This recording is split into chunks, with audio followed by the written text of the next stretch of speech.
nesta edição do Dicarte, a presença do professor Marcílio Franca, da UFPB. Hoje nós vamos conversar com ele sobre direito e música. Professor, a música dá origem a muitos problemas jurídicos?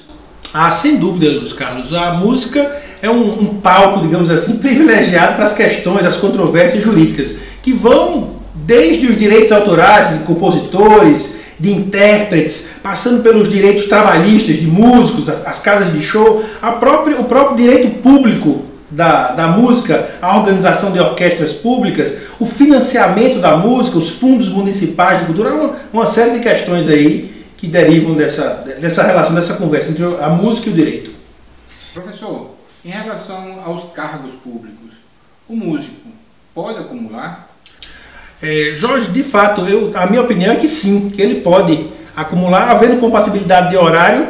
A Constituição diz que um músico, por exemplo, que é professor de música e músico de uma orquestra pública, de uma orquestra municipal, uma orquestra estadual, sim, claro que ele pode acumular cargos públicos, porque a natureza dessas funções são funções técnicas. A função de músico é uma função que requer habilidade técnica, treinos, ensaios, tem o seu lado artístico, obviamente, mas tem também esse lado da habilidade técnica.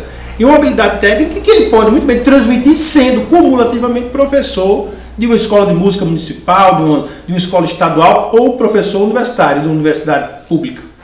Professor, mas, digamos assim, aprofundando a questão da relação da música com o direito ou das semelhanças, a gente poderia chegar, seria um exagero dizer que uma partitura é a constituição de uma obra?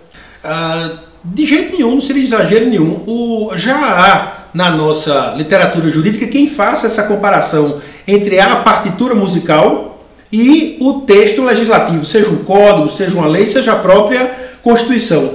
A partitura em si não seria exatamente a Constituição. A Constituição é que poderia ser visto como uma das muitas partituras do nosso universo jurídico. E por que essa proximidade, essa alegoria pode ser feita? Essa alegoria pode ser feita, Luiz Carlos, porque tanto a partitura como a Constituição nascem para ser interpretadas. Quem compõe uma partitura, ou o legislador que compõe uma peça legislativa, eles não fazem para que aquelas letras, aquele conteúdo linguístico fique preso no texto, nas páginas de um livro ou na página de uma partitura. Ao contrário, faz para que aquilo, a partitura ou a lei, se transforme em comportamento, em onda sonora, em realidade. E essa distância entre o texto e o comportamento sempre é mediada por um intérprete, seja um violinista, seja um delegado, um procurador, um maestro. Professor, então a questão da interpretação, seja no direito quanto no campo musical, é de fundamental importância. De fundamental importância. O direito, como eu disse, ele pede para ser interpretado, assim como a música nasceu para ser interpretada. A partitura musical, ela não foi feita para ficar ali parada numa musicoteca, numa meloteca. Ao contrário, ela nasce para ser convertida em ondas sonoras por uma orquestra, por um músico qualquer. E essa dimensão interpretativa, essa exigência de interpretação, me parece que seja o tom mais evidente que aproxima a música e o direito. Antes da última pergunta, curta o nosso programa, compartilhe.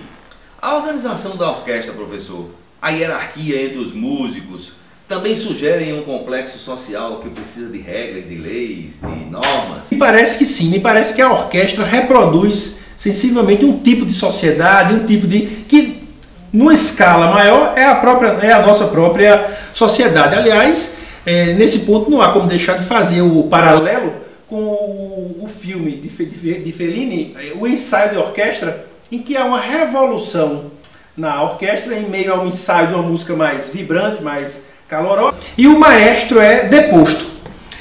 O maestro, na verdade, muito autoritário, é substituído por um grande metrônomo que fica marcando o ritmo, mas a orquestra chega à conclusão, depois de tentar avançar 2 ou 3 vezes e não progredir na execução da música, que eles precisam, a máquina é incapaz de interpretar, o metrônomo não substitui a subjetividade do intérprete, do maestro, as idiosincrasias, o jeitinho, a afinação, enfim, tira o grande metrônomo do palco e volta a colocar no púlpito, chama de volta ao púlpito o maestro. Eu acho que o filme de Fellini retrata bem essa dimensão ainda pessoal, subjetiva, que o direito requer também. Ainda não inventamos a máquina de interpretar. O metrônomo jurídico me parece cada dia mais distante.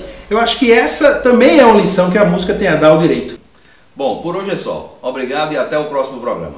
Obrigado a todos. Obrigado.